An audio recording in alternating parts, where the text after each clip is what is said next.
So, according to the Chicago Sun-Times, which in turn references the Associated Press, the international group Doctors Without Borders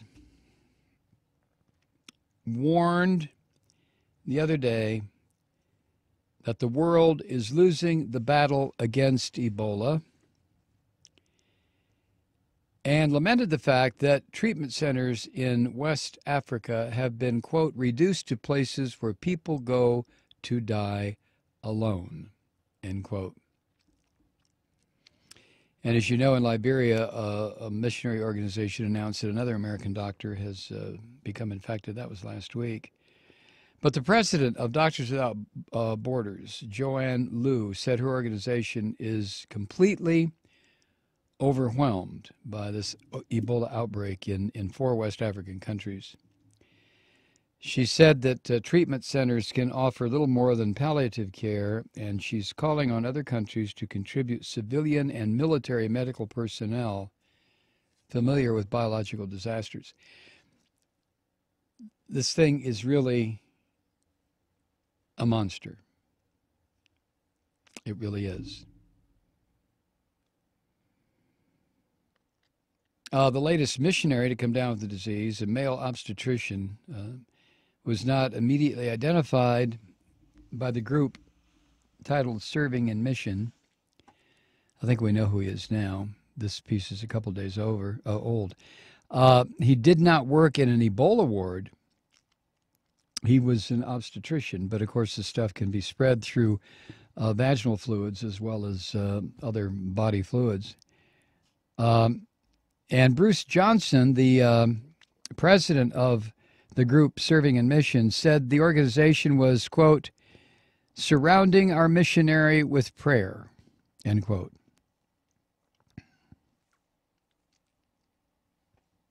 Let me know how that works out.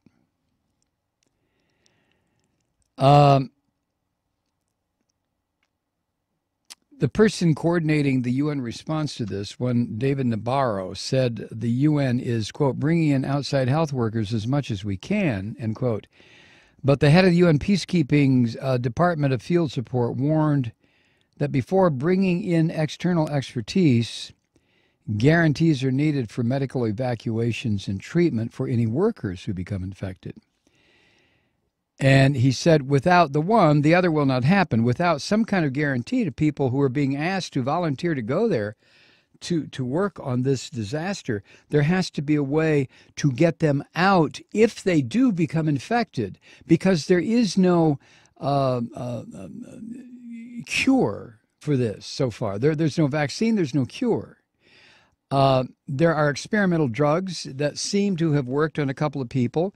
The 2 that were brought here to Atlanta survived, but other people given the same cure or the same drugs, it did not work. So these scientists have not a clue yet as to what this virus is all about. So far, 1,500 people have died in Guinea, Liberia, Sierra Leone, and Nigeria. Now, here's a secondary tragedy that is beginning to develop, and that's a food shortage.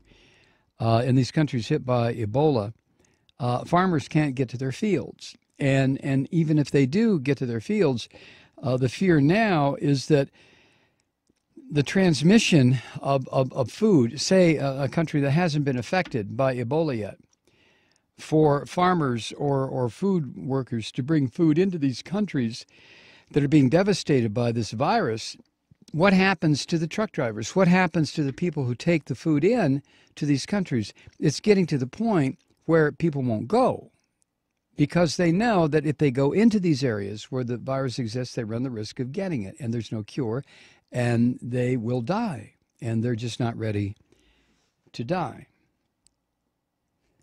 So in addition to what happens when you have scarcity, the prices go up.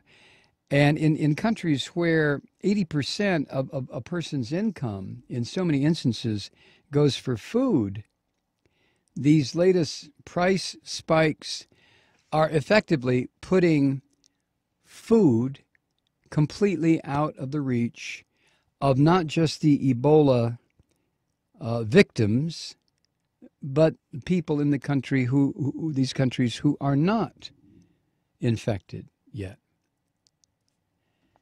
This has the potential, of course, like so many things we talk about on this program, it has the potential to develop into an unstoppable situation.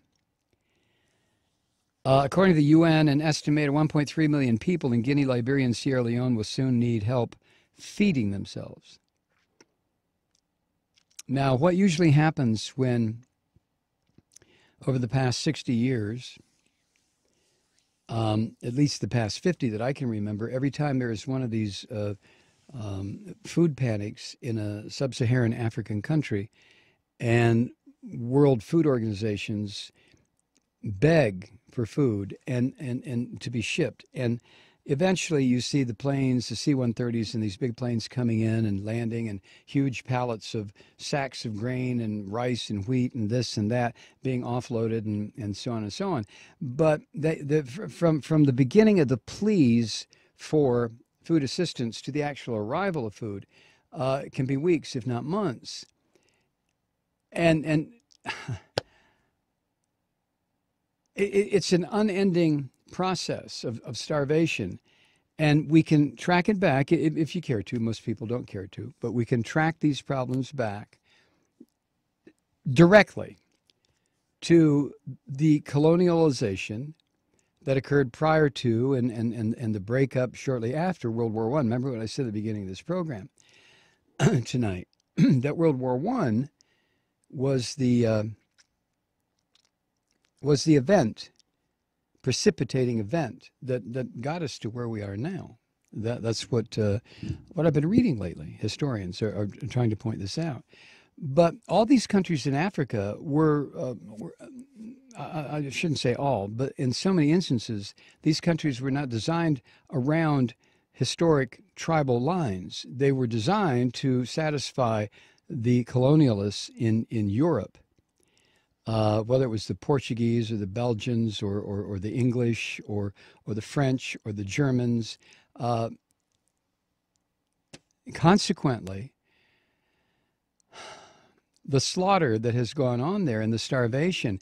Africa, I've read over and over again, is a continent that could feed the entire world. It's a continent that could produce the necessary rare earths to run all the world's machinery. But that's never happened for the obvious reasons. You know the reasons as well as I do. So with no infrastructure in place, nothing to help people when a monstrous disaster like this hits, what can be done?